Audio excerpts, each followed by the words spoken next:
우리 어제 본문부터 잠깐 살펴보겠습니다. 어제 본문이었던 우리 11장 18절에서 23절은 예레미야를 죽이려는 하나도 사람들, 즉 예레미야 고향 사람들의 음모와 또 예레미야의 하소연, 그리고 거기에 대해서 하나님의 답변이 기록되어 있습니다. 이렇게 고향 사람들의 살해 위협 속에 살아가는 상황에서 예레미야는 두려움에 아주 깊은 좌절감을 맛보아야만 했습니다. 그 내용이 12장 1절에서 4절에 나옵니다. 예레미야는 주님이 의로우신 분이심을 온전히 믿고 있었습니다. 그런데 그가 살고 있는 현실에는 하나님의 공의는 전혀 보이지가 않았습니다. 오히려 정반대로 악의 세력이 창궐하고 있습니다. 악이 선을 짓밟고 우뚝 서서 하나님의 의를 비웃고 있습니다. 뿐만 아니라 12장 2절에 보면 가식적으로 신앙생활을 하고 있는 위선자들이 도리어 물질적인 풍요로움도 누리고 있습니다. 참으로 어처구니 없는 이 현실 앞에서 예레미야는 하나님께 항의하고 있습니다. 하나님의 공의가 사라진 이 현실 앞에서 예레미야는 하나님의 은혜를 저버린 그 불의한 이들을 처벌해 주시기를 하나님께 간구하는 것입니다. 예레미야는 다시 12장 4절에서 하나님께 다시 한번 항의합니다. 하나님, 언제까지 그들을 심판하지 않으십니까? 그들로 말미암아 땅은 물론 짐승과 새들까지 고통을 받고 있는데 언제까지 기다려야 합니까? 왜 악인인 그들로 인해서 아무런 죄가 없는 의인과 자연과 진심들이 고통을 받아야 합니까? 라고 하나님께 항의합니다. 예레미야 이런 항의에 하나님께서는 이렇게 말씀하셨습니다. 5절 6절 말씀을 제가 읽겠습니다. 만일 내가 보행자와 함께 달려도 피곤하면 어찌 능히 말과 경주하겠느냐? 내가 평안한 땅에서는 무사하려니와 요단 강물이 넘칠 때에는 어찌하겠느냐? 내 형제와 아버지의 집이라도 너를 속이며 내 뒤에서 크게 외치나니 그들이 내게 좋은 말을 할지라도 너는 믿지 말지니라.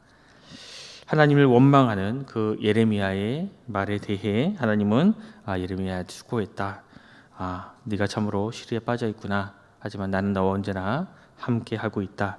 라고 그를 위로하지 않으십니다.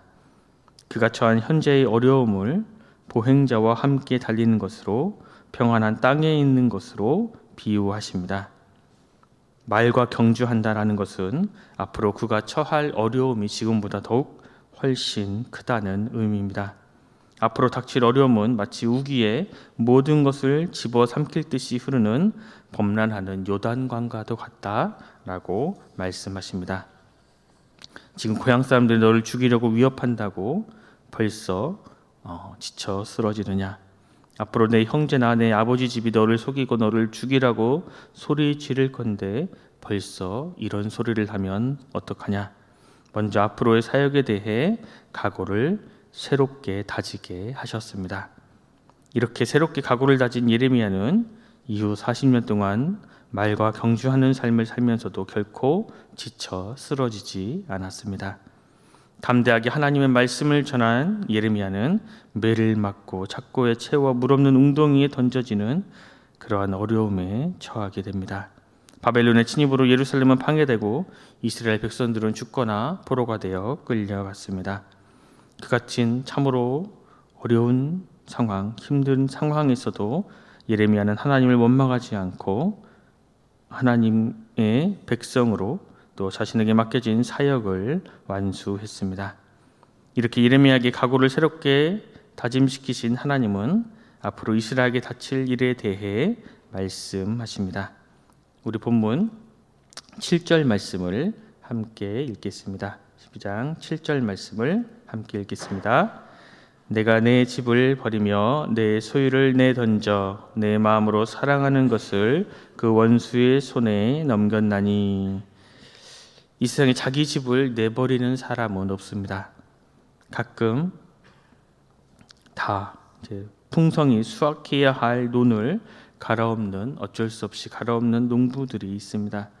하나님도 참으로 안타까운 심정으로, 참으로 애타는 심정으로 이제는 갈아엎을 수밖에 없다라고 말씀하십니다.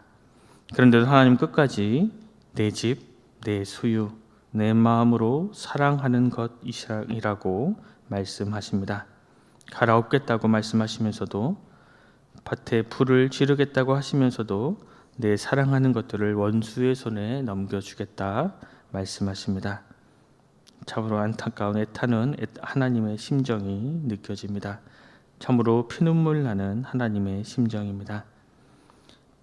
8절 9절 말씀은 처음에는 내가 내 사랑하는 양이었는데 그들이 이제는 숲속의 사자가 되어서 주인을 향해 으르렁거리는구나. 이것이 바로 유다 백성이라는 것입니다. 그래서 심판할 수밖에 없다 말씀하십니다. 십자가에 달리신 우리 예수님은 육체의 고통도 크셨겠지만 제자들의 배신에, 예수님께서 사랑하셨던 당신의 제자들의 배신에 가슴이 무너져 내리셨을 것입니다. 참으로 사랑하는 사람으로부터 배신당하는 것만큼 큰 고통은 없습니다. 하나님은 이스라엘로부터 당한 당신의 배신의 고통이 얼마나 큰지 11절에 보면 환무지가 나를 향하여 슬퍼하는도다 라고 표현하십니다. 그렇지만 하나님의 이스라엘을 향하신 이 분노는 미움의 분노가 아닙니다. 사랑의 분노입니다. 미움의 분노는 상대방을 철저히 파멸시키지만 사랑의 분노는 상대방을 다시 세워줍니다. 자신을 배신한 이스라엘을 원수의 손에 넘기시겠다고 하신 하나님은 그들을 다시 약속의 땅에서 쫓아낼 것이고 그들의 손에서 유다를 다시 세워주시겠다 말씀하십니다. 본문 14절 15절 말씀을 제가 읽겠습니다. 내가 내 백성 이스라엘에게 기업으로 준 소유의 손을 대는 나의 모든 악한 이웃에 대하여 여호와께서 이와 같이 말씀하시니라. 보라, 내가 그들을 그 땅에서 뽑아버리겠고 유다 집을 그들 가운데서 뽑아내리라. 내가 그들을 뽑아낸 후에 내가 돌이켜 그들을 불쌍히 여겨서 각 사람을 그들의 기업으로 각 사람을 그들의 땅으로 다시 인도하리니. 하나님 이스라엘을 다시 세워주시는 이유는 그들을 불쌍히 여기시기 때문입니다. 하나님이 우리를 향한 이 긍휼하심이 아니면 우리는 존재할 수 없습니다. 그러나 하나님은 그들에게 이와 같은 조건을 다시 말씀하십니다. 우리 본문 16절 말씀을 함께 읽겠습니다. 16절 말씀입니다. 그들이 내 백성의 도를 부지런히 배우며 살아있는 여호와라는 내 이름으로 맹세하기를 자기들이 내 백성을 가리켜 바알로 맹세하게 한 것 같이 하면 그들이 내 백성 가운데에 세움을 입으려니와. 본문에서 그들은 이스라엘을 의미하기도 하고 또 예레미야에게 항의했던 형통한 악인을 의미하기도 합니다. 하나님을 배신하고 바알을 신봉했던 그들이지만 지금부터라도 하나님의 도를 배우고 하나님의 이름을 경배하는 그러한 삶을 산다면 다시 하나님의 백성으로 세워주겠다 약속하십니다. 예레미야가 참으로 분통해했던 왜 악인을 심판하지 않으십니까? 했던 그 악인을 하나님께서 참고 계신 이유가 바로 여기에 있습니다. 그들에게 회개하고 그들이 하나님께로 돌아올 기회를 주시기 위함입니다. 하나님께서는 모든 사람이 회개하고 구원을 받고 참 생명의 빛에 거하기를 원하시는 분이십니다. 그러나 하나님은 무한정 기다리지 않으십니다. 본문 17절 말씀을 제가 읽겠습니다. 그들이 순종하지 아니하면 내가 반드시 그 나라를 뽑아 멸하리라. 여호와의 말씀이니라. 어느 시점에 이르면 하나님께서는 반드시 심판하겠다 말씀하십니다. 회개하지 않는 자는 반드시 그 나라를 뽑아 심판하여 멸하시겠다고 하나님께서 자신의 이름을 걸고 말씀하십니다. 우리가 이 세상을 살아갈 때에 악인들의 형통이 부러울 때가 있습니다. 또 악인들의 형통에 참으로 분노가 치밀어 오를 때가 있습니다. 악인들이 잘 삼에, 악인들이 형통함에 도대체 하나님의 공의는 어디에 있습니까? 항의할 때도 있습니다. 그러나 우리가 공의의 하나님을 믿는다면 우리의 삶에 일어나는 모든 일을 우리의 판단이 아닌 하나님의 판단에 맡겨야 합니다. 내 뜻이 나를 지배하는 것이 아니라 하나님의 판단이 나를 지배하게 해야 합니다. 예레미야의 시대 때, 또 예수님의 시대 때, 또 오늘날 살고 있는 오늘, 그리고 앞으로 우리에게 다가올 미래에도 악인의 형통함은 계속 있을 것입니다. 그런 악인의 형통함은 영원할 수 없습니다. 세상적 관점의 형통함과 거리가 먼 진리의 삶을 살았던 예레미야나 예수님, 또 주님의 제자들은 하나님의 영원한 자랑입니다. 하나님은 하나님께서 주님의 자녀로 세워주신 우리 모두가 하나님의 영원한 자랑이 되기를 원하십니다. 이제 우리가 앞으로 다가올 우리 신앙생활을 하는 우리가 맞이할 시간은 우리가 지금까지 경험했던 시간보다 더 힘들고 어려운 상황들이 있을 것입니다. 팽창해가는 만몬주의도 있고, 무너진 성도덕, 환란 문화, 이기주의, 세대 간, 계층 간의 차별과 갈등 등으로 인해 우리는 더욱더 힘들고 어려운 상황 가운데 신앙생활을 할 수밖에 없습니다.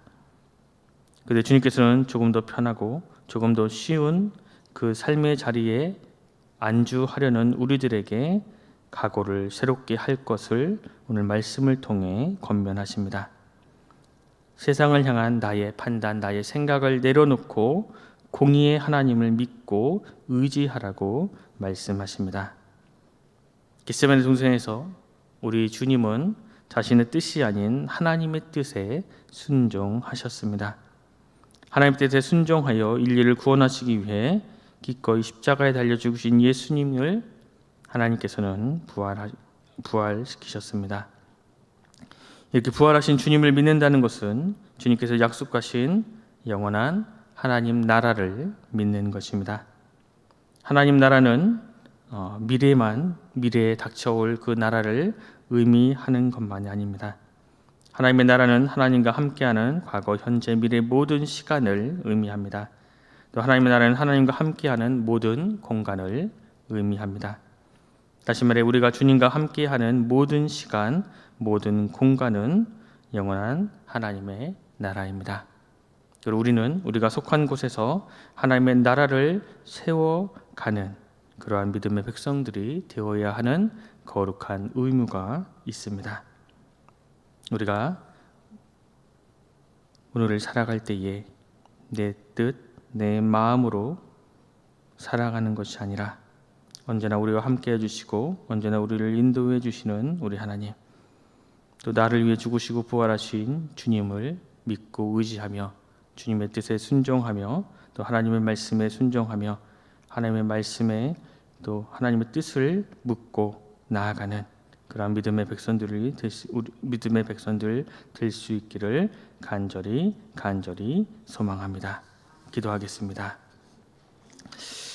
하나님, 오늘도 우리에게 새로운 한 날을 주셔서 주님 말씀을 듣고 묵상하며 또 하루를 시작하게 하시니 감사합니다.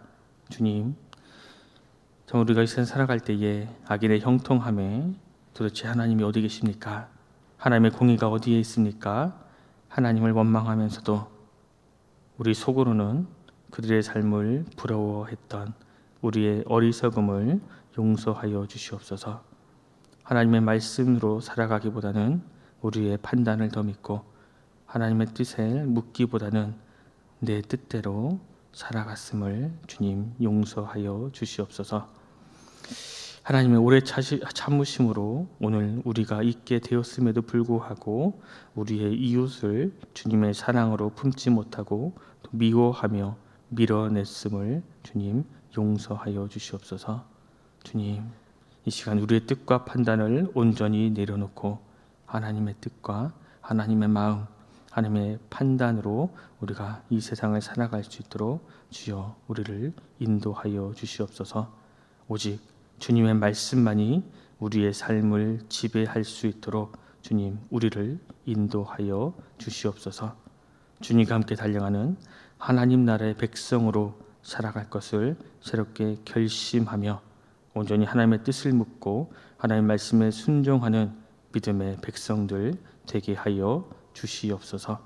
그런 믿음의 삶을 살아갈 때에 하나님 우리의 삶을 통해 하나님의 살아계심이 증거되고 또 하나님 나라가 획정되며 또 복음이 널리 증거되는 그런 놀라운 역사를 주님 우리를 통해 이루어 가 주시옵소서. 모두가 감사드리며 귀하신 예수 그리스도 이름으로 간절히 기도드립니다. 아멘.